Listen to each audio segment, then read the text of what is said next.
Shule ya sekondari ya mchanganyiko kutoka manispaa ya Ilala jijini Dar es Salaam ni mojawapo kati ya shule ambazo zilishiriki mradi wa Uwezo Award kwa mwaka 2019.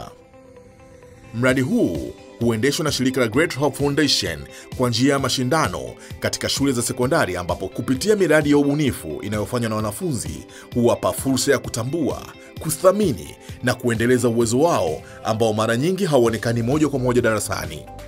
Pia, sehemu kubwa ya miradi hii huwapa wanafunzi ujuzi wa kijasiriamali. Katika Uwezo Award mwaka 2019, shule hii ya mchanganyiko sekondari ilifanikiwa kupata tuzo ya shaba, yani Bronze Trophy, baada ya kuwa washindi wa 19 kati ya shule 100 zilizoshiriki mradi huu kutoka mikoa ya Dar es Salaam na Pwani. Je, wanafunzi hawa walifanya mradi gani? Katika Uwezo Award 2019, mradi wetu tuliupa jina wa OFK, yani Okoa Fikra ya Kijana, ambao tuligusa ama tulihitaji kugusa hususan jamii yetu. Katika mradi wa Okoa Fikra ya Kijana tulifanya kupeleka chakula, tulinunua chakula kwa ajili ya katika shule ya Uhuru Mchanganyiko, shule ya msingi ya watu wenye uhitaji, wanafunzi wenye uhitaji. Tulipeleka chakula kama mchele, tulipeleka maharage na mboga za majani. Kwa ajili kule kuna watoto ambao wanaishi mabwenini. Kwa hiyo tulitamani sisi kama vijana tuchangie vijana wenzetu wapate kusoma vizuri pia. Kwa hiyo tulasaidia chakula ili kwa ambao wanaishi mabwenini iwasaidie, na pia hiyo tulilenga lengo la pili la maendeleo endelevu la kukomesha njaa. Tulienda Uhuru Mchanganyiko kwa sababu pale kuna wenye uhitaji wengi, watoto wengi ni wahitaji. Kwa hiyo tukaona tusiende mbali sana, jamii yetu pia, hiyo pia ni jamii yetu ya mchanganyiko, watu sisi ni jamii moja. Kwa hiyo tukaamua twende pale kuwasaidia chakula, kupeleka vyakula ili kuwasaidia katika kusoma vizuri pia. Baada ya hapo tulinunua vyombo vya kubebea uchafu, dustbins.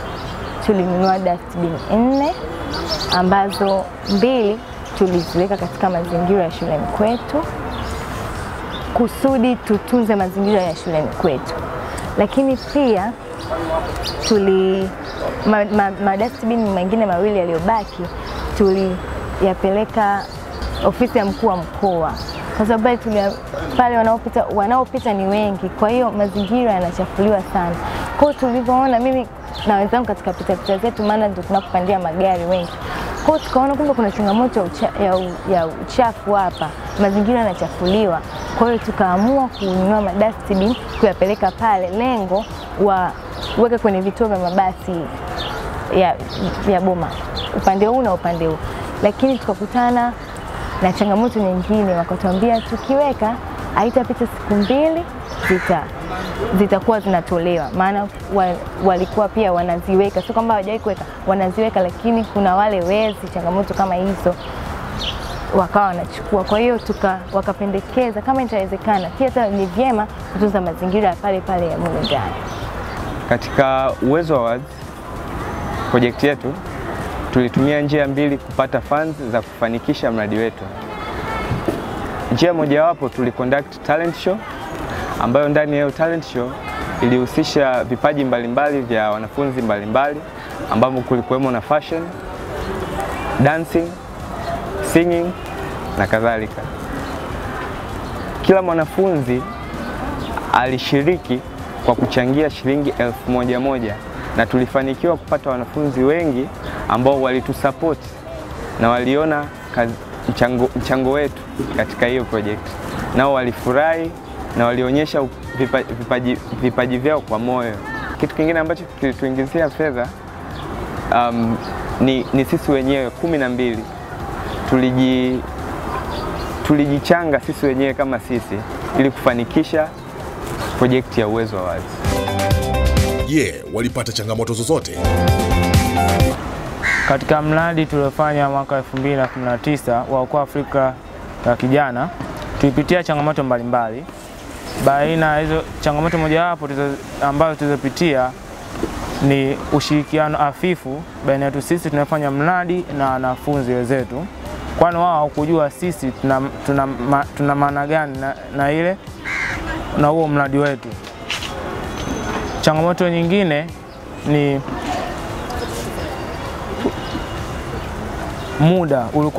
muda hautoshi, kwani sisi pia na wanafunzi, muda wa vipindi darasani na muda wa kufanya huu mradi wetu ulikuwa ni mdogo mno. Changamoto nyingine tulikumbana nayo ni jinsi gani tutaweza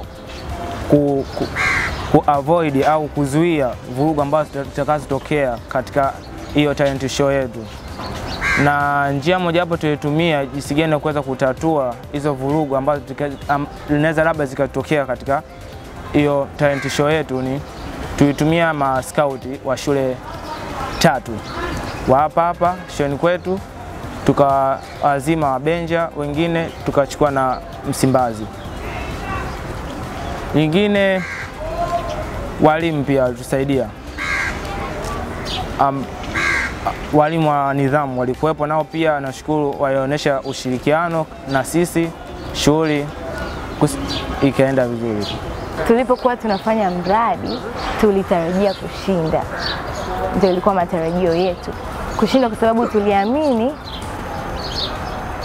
mawazo yetu yangekuwa msaada mkubwa katika jamii ambao ungetupelekea kushinda. Maana tunaamini ukisaidia jamii inaleta matokeo chanya, na kweli tuliona matokeo chanya.